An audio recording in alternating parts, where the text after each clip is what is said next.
Hello, friends. Welcome to Akulmak Live. I'm Chandrakant, and today we have a very vital point to discuss, which is about the migration. Ever since the life was born on this planet, we have been migrating, including humans. We have a history of migration. To discuss this, I will be joined by a very distinguished guest. Before we welcome the guest, I want to tell you that we are live across all social media platforms. Use the chat function to communicate with us. If you have any question during the show, your name and your question will displayed on the screen directly, and we will actually answer your question. So let me invite the guest. His name is Mr. Kevin Cottam, and he is the CEO of GoNomading Pte Ltd, joining us from Singapore. Let's welcome him.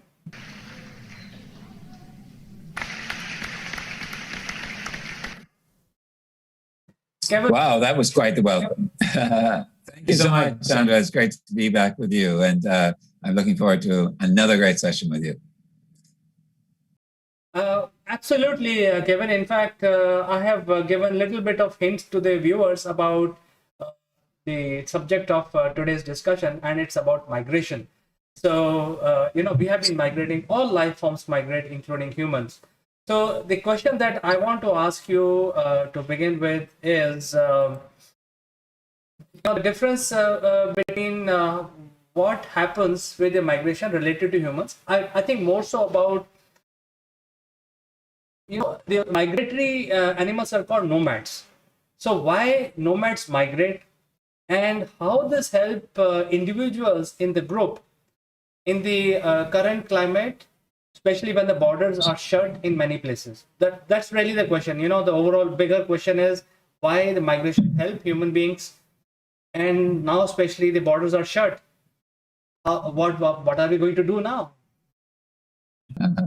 Yeah, I mean, I think that what's very interesting about that is that you asked the question, why do nomads migrate? And so one of the things when I was doing my research for the Nomadic Mindset Never Set Up for Too Long, I interviewed a fellow by the name of Roman Simonel, and he is a specialist in anthropologist and specialist in Berber culture. And I asked him that question, and he said to follow the rain. So this is a really interesting question, to follow the rain. So then what does this mean? And it means for them is that they look for where is the rain, the real rain, but they're looking for where that is in the world. And so remember that rain is also, it doesn't have any borders. It just rains wherever it will. So I think the thing here is that for today is that when we talk about following the rain, which is a migration, why do they migrate? They migrate, A, for a better life. Two, people migrate because of moving away from any sort of disaster or wars or inflictions around disease, etc. People migrate. They migrate not because they want to migrate, it's because of survival. And that is what we have been doing, talk about the borders being closed and whichever. But that is a challenge. But we're going to see much more migration coming up and again because there's many more droughts in Afghanistan and Syria and Lebanon. And then you have the trouble in Afghanistan and people are migrating away. Why? For safety, for their lives, to make a better life. So what happens with the COVID? The COVID, again, is about migration of ideas, migration of thoughts. When you think about digitization, and that's really what has been a huge, massive shift in the digital transformation period that we're in, and you've been sharing a lot about that, is that they use the word migration for migrating data from here to here, from migration from information to an app, and migration everywhere is in digitization. So the word migration has really been used in so many different ways. And also, what do we do with borders? Is that we need to get out of the borders of our mind for first thing, because the borders are limiting in today, and we have to challenge ourselves. But we have to find the migration within our organizations. Migrations of people from one place to the next, migration of people from position to position, migration of thought to another thought, migration of ideas, and that's all. Animals they migrate for two reasons. One, seasonally. So what is your season in your organization? What is the migration? And they do that so that they can survive. So that one area of survival is that their economy, their grass, for example, the animals, has gone. So they need to go somewhere where it's more flourishing. It's the same thing within organizations. They have seen their economy drop because a lot of people were not future ready. They've been talking about for the last 10 years. And we need to migrate fast. So that means migrating in the mind, migrating with people, with borders. And this is about getting borders away from the mind, the physical borders, so that people can survive. So hopefully that has talked to you, shared with you a little bit about that question, answer long maybe, but it gets you around. I think you have explained quite nicely that we migrate because we want safety, security, resources, new jobs, maybe bring up a new family. So there are multiple reasons for migration. But when it comes to the current context of today's environment, you mentioned Afghanistan and droughts and rains and forest fires. What is the meaning of migration for leadership and organizations in today's environment? Yeah, a lot of often the word with an organization is called mobility. Is migration is equal to mobility. So in other words, what are in leadership, how am I shifting to new ideas, new processes, new ecosystems, interconnecting and how are we becoming more mobilizing ourselves in more digitization? All of these things are about leadership. How are you going to lead? And your leadership, you need to have a wide vision. You need to think like a nomad. You need to think like survival. You need to think. So before thriving, you need to survive. And so that is one of the ways forward, or is this expansion in your mind. And your expansion will then start to flourish within your organization because you are now giving movement to the organization. So in other words, one of the things in leadership is understanding that migration, mobility, everything within an organization is moving. It is a moving part. It feels like, oh no, we're stuck, we're stagnant, but it's still moving. There's always movement. It's just that we need to find what is the next stage. And be able to do that, you need to go nomading in your mind. You need to start finding all sorts of ideas and creativity and possibilities and unlimiting devices and resources. And you need to allow your people to also go nomading as well, so that they can migrate and to find new ideas and thoughts and work in teams, so that those teams are harmonious, but they're working in an interconnected space with other parts of the organization. One of the things that nomads know is that in migration, we need to understand interconnectivity. So in migration, within an organization and leadership, what will happen is a leader, an elder or chief, will send out his strongest and his most astute warriors to find out what are the trends, where is the safe area, what is going to be the next place for us to land. And that can be a metaphor all the way across an organization. And then the warriors come back, the smart, the clever, intelligent ones, the strong ones, and they come back and they give their information. And then the leader makes a decision. But then he leads the community. The community has to mobilize with them. And that is about trust and respect. So there's a variety of elements that go into migration. Leaders today need to trust.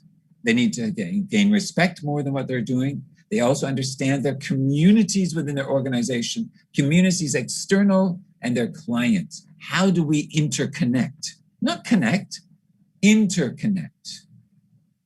That is the word today. Connection is just too limiting.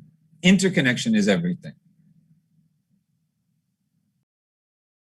So having understood that the leaders and the organization require migration and they have to adapt the new ways of migrating, whether mentally or physically, what is the relationship between migration and growth of the organization and learning of people? Is there a correlation there from your point of view?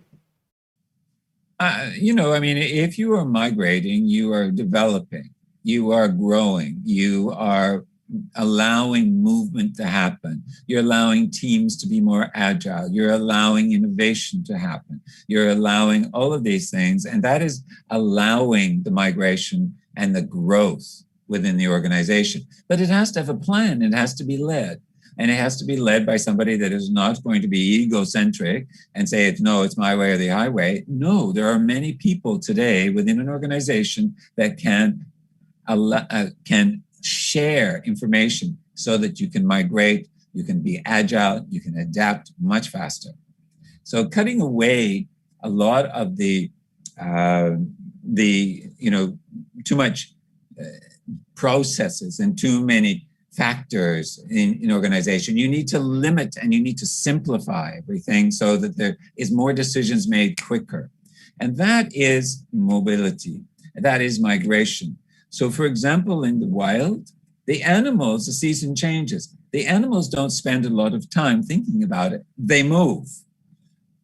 The nomadic cultures, when they set out to move to new pastures with their animals, they decide and then they move. But they don't slow down, but they gather the information. So gathering the information in an organization, gathering the new process, gathering the trends, and seeing how do you fit into that will really, really help you to be more mobile. But your people, allowing them to be mobile within. And I say mobile, migrate their thoughts, their ideas, their physical movement, etc. So yeah, does that help? Yeah, I think certainly it gave a lot of information to me and to the viewers also. And Kevin, I came to know that you are also participating in an upcoming global coaching conclave, which is happening soon. Would you like to share some information about this event, where it is happening, who's organizing, what is this all about? It'll be really helpful to, for our viewers. Absolutely. It's going to be really a fantastic event, which is on September 25th and 26th. The Coaching Conclave is a baby of Gaurav Arora of ex-monks. And of course, it's out of India, and it's like yourself. And so it's really moving forward very, very fast. There's going to be quite a few speakers. It's really going to be an area and a theme of nothingness to expansion. So thinking about coaching and what is coaching is that it's taking you on a journey from shunya to expansion. And of course, you probably know the word shunya. And so it's taking you from a nothingness of spirit and whichever to an expansion. Again, that is migration. And so the consequence here, the two of them are completely interconnected, is that we, at this event, it'll be fantastic. So it's going to be, of course, virtual and it's global. And you can also, there's a link that I believe that I gave you so that you can share with the public to come and enjoy. I am speaking on September 26th. I don't know the time yet. Dear viewers, actually link is in the description below. So if you go down, you can access the link and you can probably subscribe or join. But this is very exciting, Kevin. I think this is going to be very interesting event, and you're going to talk there. So it's also very exciting to learn. Are you at liberty to share some information which you intend to cover over there, or you just want to? Sure. Okay, cool. Happy to share. My topic and the title of my topic is the nomadic mindset for masterful coaching. So I'm looking at the nomadic mindset as a process, as a way of coaching. And so I will be introducing for the first time some of the navigational assets, which I will call them, to become a masterful coach. And it'll all be derived and designed from my work and my research around the nomadic mindset and my studies. And also it will be about migration, because coaching is about migrating people from a blocked place to an open place so that they can then make decisions. So it works very, very nicely in with the theme. However, I will share with people who are internal coaches or external coaches or leaders, whoever, they will find some real meaning in the understanding of what is the nomadic mindset. Of recent, I did a talk also out of India, which was wonderful, and that was for the Global Sustainability Development Summit. And what I've realized in many ways is the nomadic mindset is a mindset of sustainability. And that goes back again to what is the premise of what is the nomadic mindset. And the essence is movement. And that's exactly what we've been talking about today with migration. That is the essence of the coaching.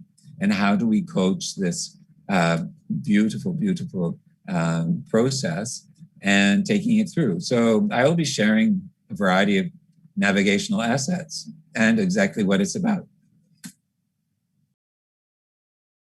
Wow, I think this is going to be very interesting. Viewers, I think you can reserve your seat today, because understanding the correlation between coaching and migration is going to be ultimate learning for all of us. Now, I think this brings me to the last question, which is about proper coaching.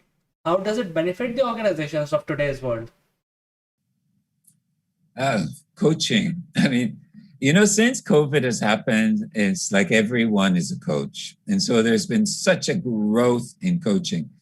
Some of it's not necessarily what I would say is actual coaching and the derivation of coaching, and a lot of it is consulting. And so coaching is one of the prime processes, I would suggest, in helping leaders move, helping leaders see, helping leaders to be able to be much more migrational in their thinking and their decisions. It helps them to go expansive.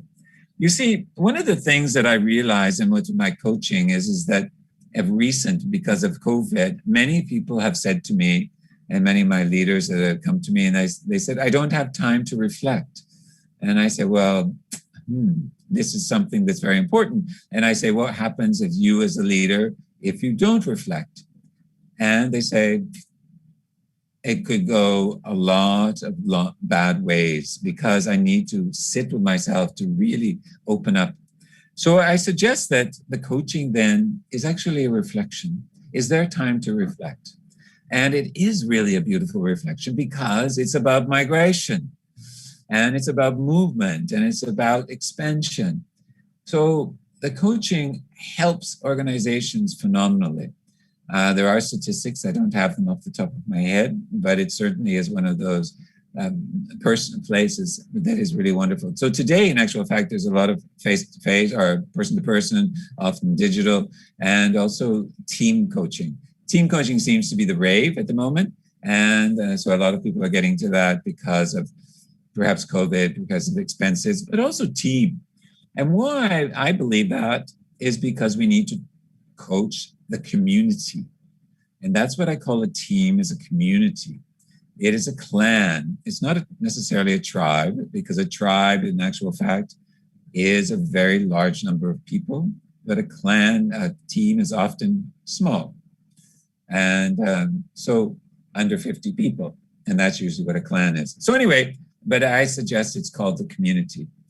And so yeah, I think there's just an amazing amount of possibilities within organizations. I love working in organizations, and I also love working simply with people, because it's about humanity that is my quest, is how can we pull the potential and stardom out of people. From my early days, Chandra, as a coach, as a figure skating coach and choreographer, I always had to look and expand and to be able to understand the human in front of me. And how can I pull out the best creativity? How can I build the best athleticism, the best minds, the best athleticism out of them? And that has led over into my coaching. And I think that that's one of the things. It's about, again, that's movement, right? And so that is what we do in coaching in organizations, and it's big time.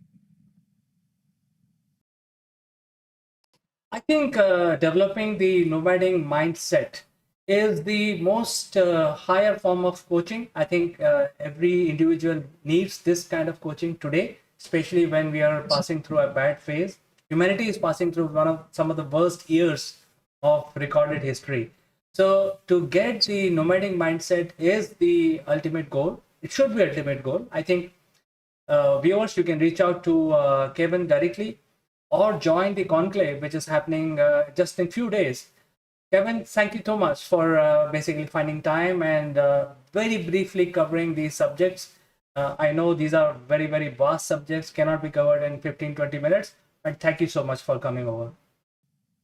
It's always a great pleasure to be with you, Chandra. Thank you so much.